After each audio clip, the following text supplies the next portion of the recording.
Today, I'd like to take a look at the chart of John Adams, who was the second president of the United States and followed Washington by his two terms. So I'll bring up John Adams, and here is John's natal chart. John has lunar phase 13, which is a very passionate, emotionally supercharged phase. We see the moon in the sign of Aries, and it is in the eighth house. So here you have a very passionate, single minded individual that's driven by his own convictions. There's that moon in Aries, um, and it's in the eighth house, which has to do with um, power, being able to be effective inside of competitive environments, being able to transform, being able to overcome certain passions and so forth. And that's the nature of the um, moon phase 13, is that it is very, very passionate. And at the same time, there's a need for the person to be very focused on what they're experiencing and to be able to eliminate any blockages or anything that would get in their way of being able to express themselves very openly and with vigor and with excitement, etc. And Adams had a reputation of being really, really very, very strong individual. He was instrumental in the signing of the Declaration and in the first and second um, uh, meetings of the Continental Congress. He was a lawyer. Uh, he was a diplomat. He was a philosopher, and his writings were very influential prior to the Declaration. What we see is the sun is in the second house in the sign of Scorpio. So here is someone who really uh, has a major issue concerning ownership and property and control. Here you have that really strong Scorpio sun in the house of possessions, in the house of resources, in the house of personal control. And we see that Mars, which is the depositor of his sun, is conjunct with the North Node in Libra. Now, Mars in Libra will fight for the underdog, will fight for justice and fair play and equality. And we're going to see how this really does impact a lot of John Adams' life, whereas he would take up the cause of issues that he considered to be worth fighting for. And he would do it with a lot of passion, with a lot of forcefulness and leadership in many ways. Although he would many times not listen to other people, which is both a quality of the Aries moon as well as the fact that Mars is in Libra and it was conjunct with the North Node. The other uh, important part of his chart is that he, like Washington, had the opposition of Neptune to Uranus. Only in his case, it was aligned with the midheaven and the fourth house cusp, making these angular planets very important. So the idealism of Neptune in Gemini on his midheaven uh, was evidenced by his opposition to the heavy handedness of the British Empire. And he was very, very outspoken against the Stamp Act and many other acts. And he was very instrumental in writing materials that were widely circulated in Massachusetts and contributed to the awareness of the injustices that were going on. And at the same time, he was someone who felt as though, with the Uranus on the fourth, that his personal freedoms were at stake, and it was not simply a matter of the idealism that's associated with Neptune, but also with the sense of community and logic and independence that the Uranus, basically symbolized. Now, the other thing is that Adams was uh, of the opinion that the democracy was very, very risky. That he did not like unbridled democracy. He was afraid of mob rule, and at the same time, he was also afraid of the oppression from despotic governments. So he kind of had to straddle these two issues, and philosophically, he was able to do this in many of his writings, and he tried to strike a balance between the two opposing factors, and so that he comes across as one of the powerhouses of the founding fathers. So here's John, very impassionate, sort of spontaneous, and with that Aries moon, but in the house of Scorpio, in his eighth house. So willing to take upon big challenges, get involved in entanglements and so forth. And we see how that really played out in his presidency. So let's take a look at the timeline. Here he attends Harvard. Although he was not from a wealthy family, he was able to go to Harvard and graduated at an early age. And as we see here, this Mars is forming conjunction with the seventh house cusp. We have Uranus configuring with Mercury, and also with Saturn and Neptune and Pluto. So, it was kind of, an initiation of sorts into classical studies. He was very focused on Roman um, history and politics and so forth. So, unlike Jefferson, who was more attracted to the Greek, he was definitely more involved in the study of the ancient culture of Rome, and took a lot of his ideas about democracy and government from those ancient writings. Here we have um, him beginning his law studies. In the interim, he had um, uh, taken on a job as a school teacher in order to raise the tuition that he needed. And we see that Mars, in this particular case, is now over on his ascendant, having recently crossed over the ascendant. So he's beginning his law studies. And as we see, Pluto is forming a sextile to his Mars, and Jupiter is conjunct with the Mars. So, he has that sense of wanting to develop the sort of background that he's going to need in order to launch a successful law practice.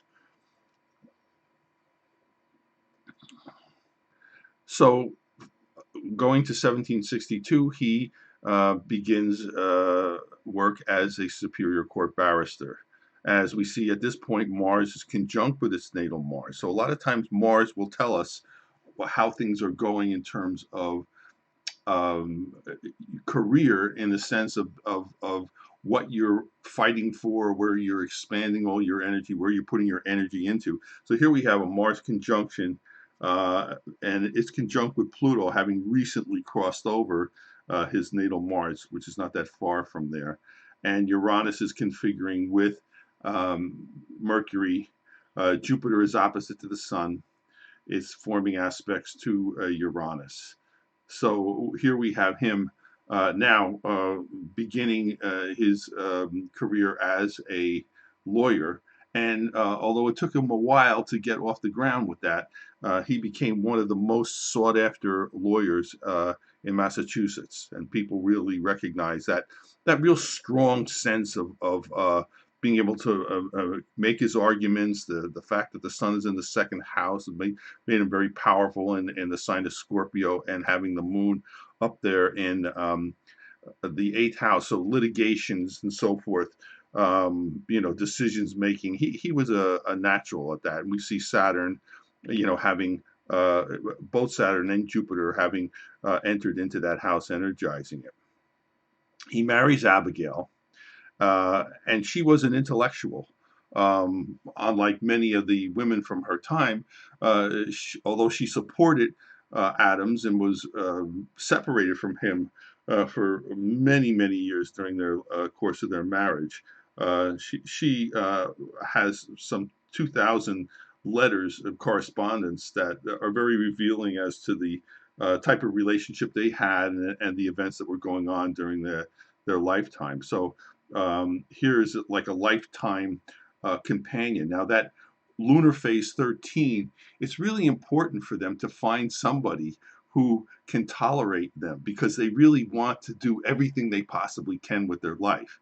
And she was very tolerant and supportive in that regard. So uh, you can consider his marriage to Abigail as an intellectual companion and equal. He would basically get feedback from her that he would take seriously, which is not something that he would do with a lot of people in his life. He was kind of headstrong in that regard.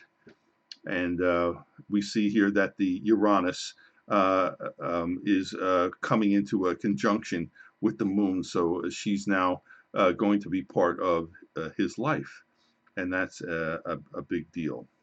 So, right after that, he begins his public criticism of the English policies that followed the French and Indian War, where they were creating the Stamp Act and a number of other taxations on the colonies to uh, basically pay off the debts that were incurred during the French and Indian War. And the reason they were angry about this was that there was no representation. They never were consulted.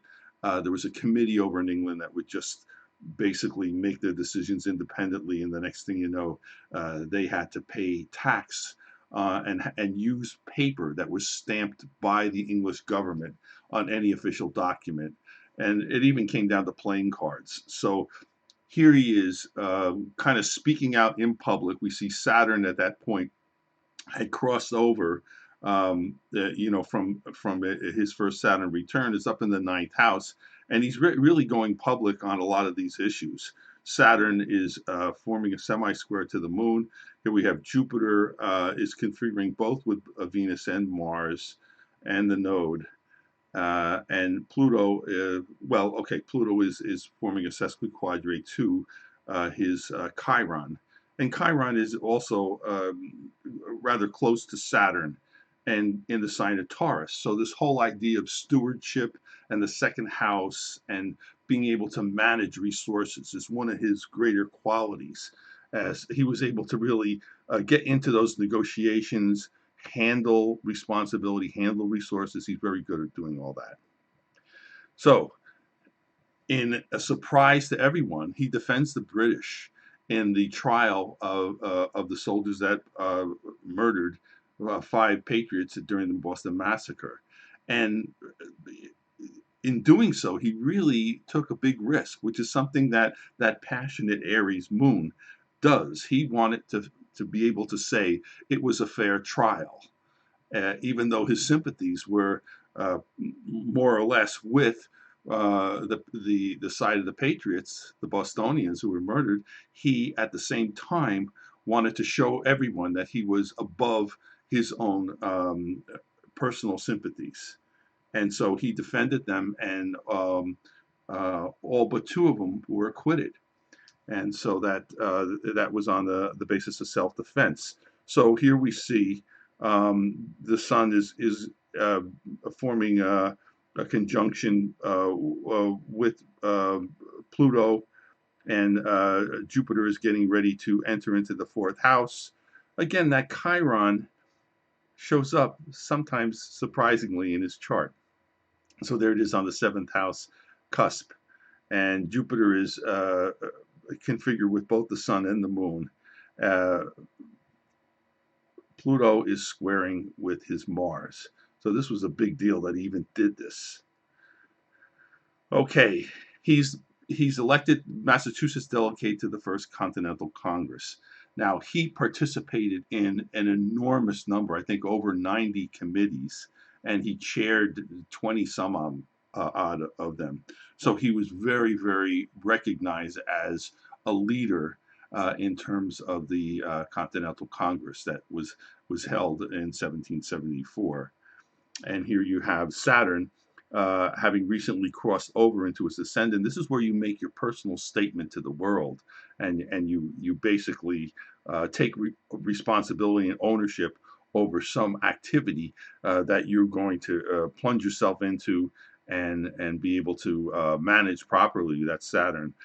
We see that Pluto is getting ready to leave the fourth house, which is kind of like the foundational work that he laid down with his studies, with his early law practice, and um, his opposition to the various different stamp acts and so forth that were coming from England.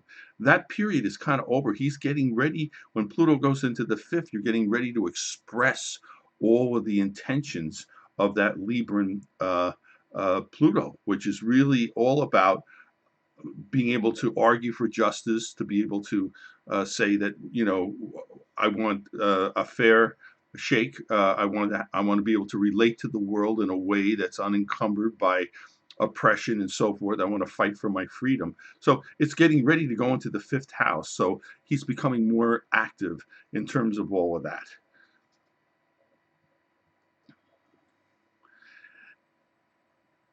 In 1776, a few months before the Declaration of Independence was signed, he publishes his Thoughts on Government, which is a pamphlet that was widely circulated in Massachusetts as well as the other colonies.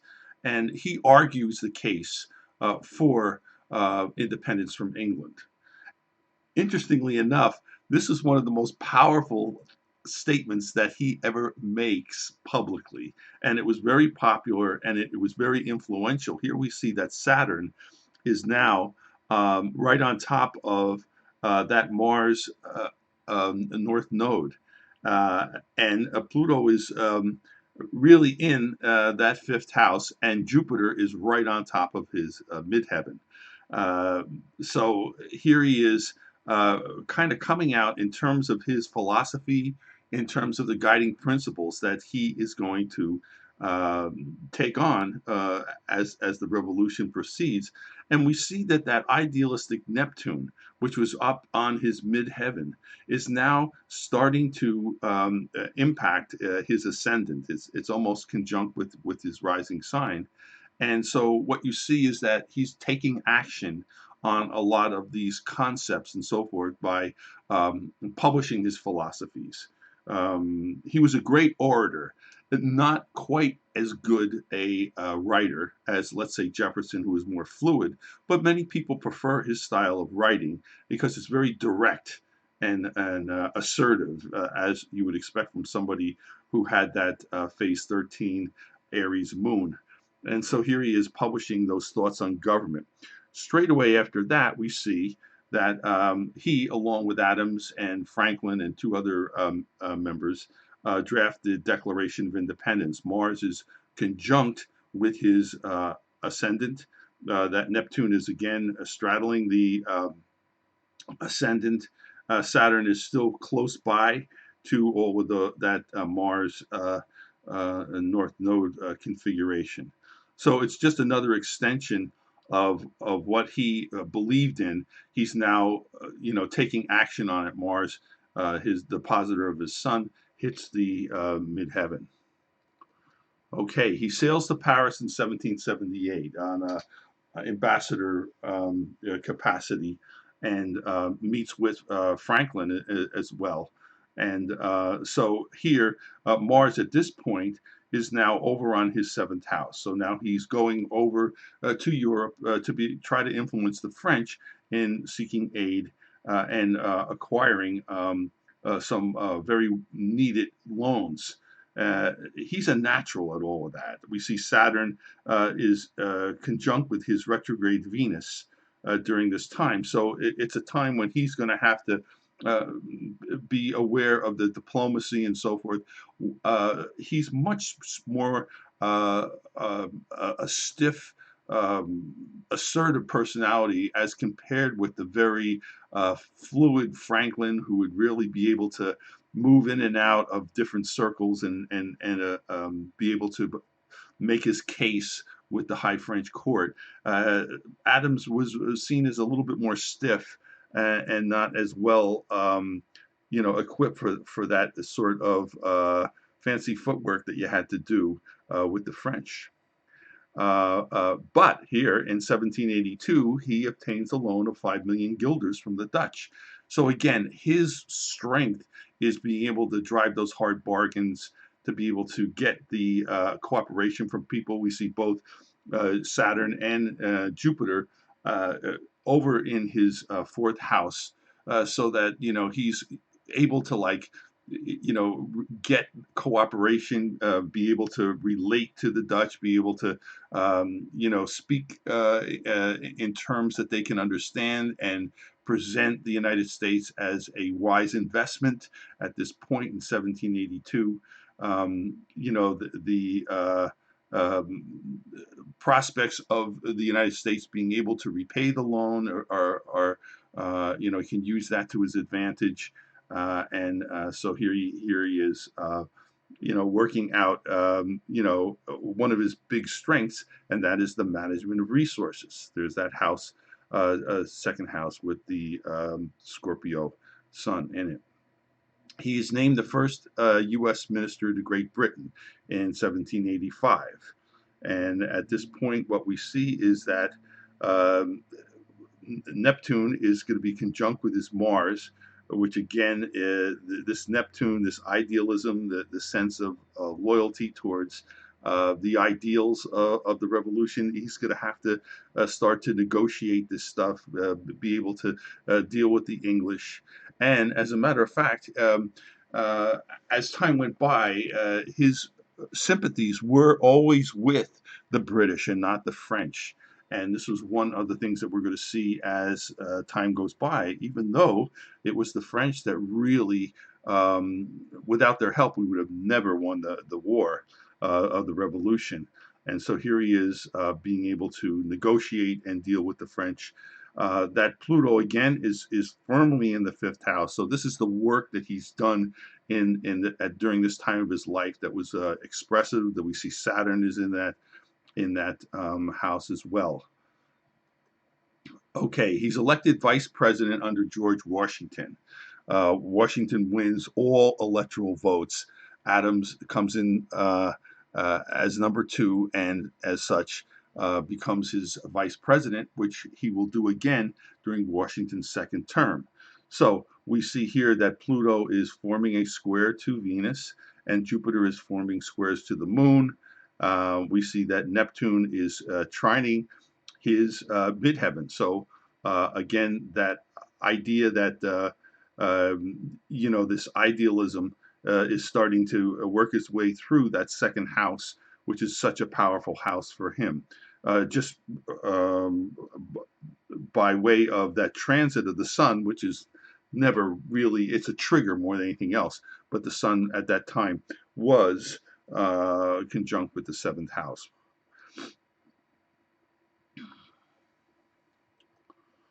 Okay. Alexander Hamilton basically founded the Federalist Party in 1789, and this really was the beginning of the schism and the creation of political parties, which Washington really opposed. Adams was firmly on the side of the Federalists and became a Federalist, whereas Jefferson had the opposite opinion, and they formed what confusingly was called the Republican Democratic Party. And the Federalists were more centered in the North. They felt as though the banks were the future investments, whereas Jefferson's idea of the United States was that it would remain an agricultural-based nation. And they had a very different view of where the country was going. So that was the beginning of the split. And what we see is Saturn is forming its conjunction and getting ready to go into the seventh house, so that his loyalties and his affiliations are with that Federalist Party. Interestingly enough, that Chiron shows up again right up on top of his midheaven. So the idea of stewardship is prominent. He was more concerned with being able to control things. And the Federalists were more concerned with a central government, whereas the Jeffersonians were more concerned with states' rights. So here you have that control issue showing up again. There was a Jay Treaty that was signed in 1794 prior to him becoming president. But what this did was it basically ushered in about 10 years of prosperity because of its uh, good treatment of England. And it really incensed the Jeffersonians. But it did work. There was a lot of money that was coming into the United States by way of commerce and so forth as a result of the Jay Treaty. We see that Saturn is conjuncting his natal Saturn here. He was part of that Jay Treaty. It wasn't during his presidency. Jupiter is conjuncting its natal position, which is usually not that big a deal. Um, the other piece is that uh, Pluto looks like it's getting ready to leave that rather strong, assertive, kind of bombastic place of the fifth house where you express yourself so well. Um, uh, and it's getting ready to go into the sixth house where you have to be more careful about what you do. The results show up. You have to be more aware of the details and the ramifications of anything that you do. Pluto is also forming a semi-square to Jupiter and a square to Saturn during this time. So that's a political time where this treaty is very influential, not only internationally, but in terms of further dividing the Federalists from the Democratic Republicans. He gets inaugurated in 1797, following Washington's 2 terms. Now, this was an impossible job because you could never follow Washington, who was more or less the personification of the Revolution. Very, very difficult to do that. But here we have him with Saturn right on his midheaven, Jupiter on his seventh house cusp. Pluto is definitely now in the sixth house. The time for dramatic shows of assertiveness are over. He has to be careful. He's the president. There's a schism that has happened politically in the United States, and he needs to be aware of that. The French are really angry about the way that we've been favoring the English, and this will cause them all kinds of problems during his presidency. Pluto is squaring his Mercury during his inauguration. Uh, there's going to be issues that are going to be difficult to contend with. Okay, so the French-American crisis. There was a quasi-war between the United States and France during this time. They were really angry about how we were favoring England, and particularly by the hands of the Federalists. It never really emerged into a full-blown declaration of war, and that is thanks to Adams. That Adams didn't want to go there, and again, this idea of him trying to rise above his passionate nature. Everything in him probably said attack. Here you have Mars right on the top of his chart, conjunct with the midheaven. Saturn is over in the 10th house, and it was a real crisis. The Federalists were, you know, favoring the English side, and France was really angry because they felt as though they had helped us achieve our independence, and here we are, going back to the English, and so that there was some maritime issues that started to crop up, especially at sea. There was, different attacks of one vessel to another, and it was a volatile situation, and he did not escalate it. Probably cost him the election. Uh, Now, the XYZ affair was the result of having diplomats sent to France to try to figure all this out, and the French wanting to a bribe in order to speak with these American diplomats. Now, this was something that always happened in Europe. This is how they did things. You want to talk with me? This is how much it costs. And that's just how it worked. However, it looked completely different from America because here we were, you know, naive in many ways as to the various intricacies of European politics, and so this whole thing blew up way out of proportion. Here we have um, Jupiter and Saturn forming sesquiquadrates, the Mercury as well as a square from Pluto. So it was a scandal in the United States that this even happened, and really weakened uh, this whole issue concerning the French. You know that the Jeffersonians now were even more outraged, and the thing really aggravated the split that was occurring during his presidency. Um, he appoints. In the middle of all this, he appoints a governor to the Mississippi Territory. Now, keep in mind that this is before um, the Louisiana Purchase, but he assigns a Federalist down into the South. Now, this is where the Democratic Republicans lived, and so this was really unpopular. And again, another incident that was causing more consternation. What we see is Pluto is forming a sesquiquadrate to Mars. Neptune is sesquiquadrate to its position. It was not a very good move. Um, at least it didn't work out. It definitely and Jefferson quickly removed him as soon as he became president. The Alien and Sedition Acts were kind of the straw that broke the camel's back for John Adams. Although he did not write them, he did sign them into law. And what they said was that it made it very easy to get rid of people who were considered to be working against the interests, especially a foreigner working against the interests of the United States. The other piece of it, the sedition piece, said that it's against the law. It is a crime to criticize the United States. And this, again, was something that was seen as a opposition to First Amendment rights.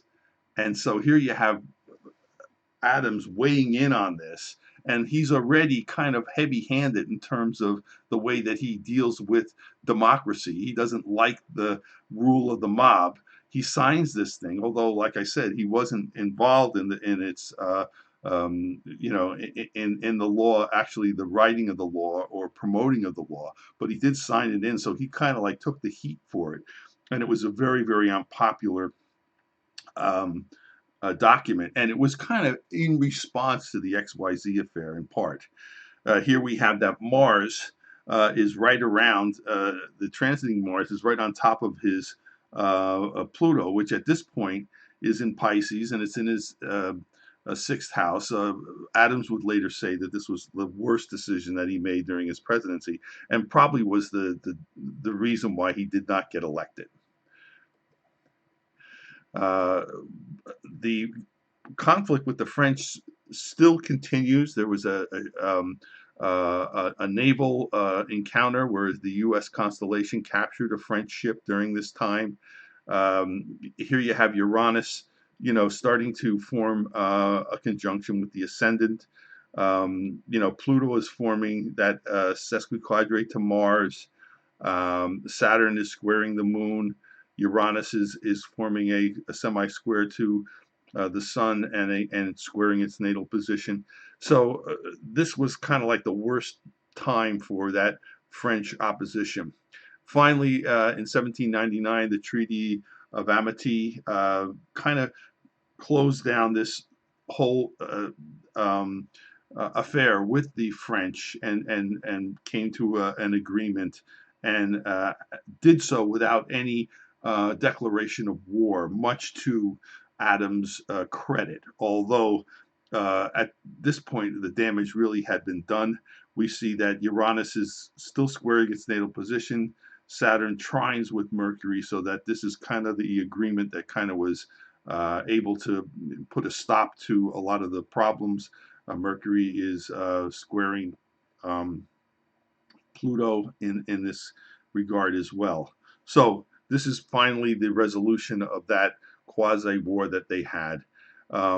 Washington becomes a capital.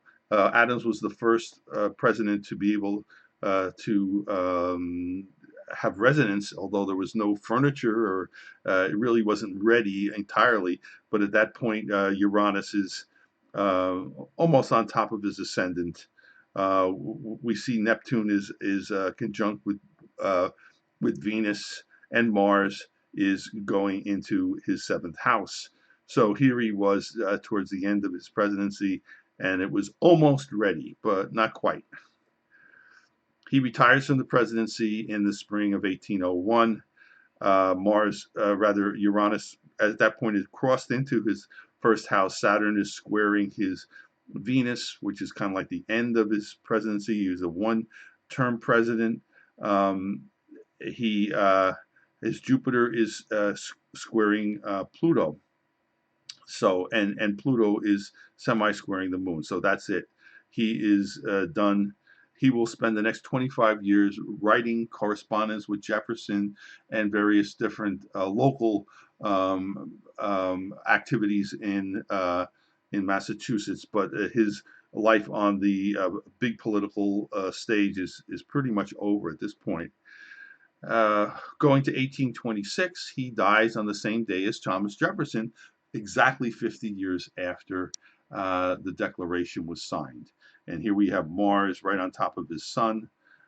We have Neptune forming a semi-square to his Venus, and Saturn is conjuncting his Neptune during this time.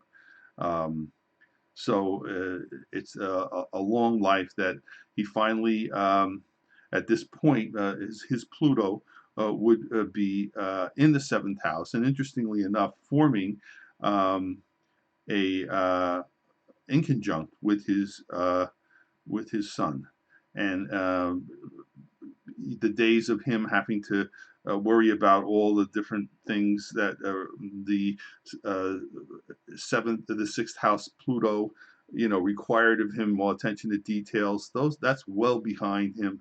In those 25 years, Pluto has finally gone up into the seventh house. He reconciled himself with Jefferson to a great extent, and here they are, the two founding fathers, and they passed on the same day. Okay, so that's basically it for John Adams. A real powerhouse, and sometimes overlooked with the XYZ affair and the trouble with France and so forth, and the contentious split into political parties. Somehow he kind of gets lost, but he was very, very influential and really was one of the powerhouses of the founding fathers.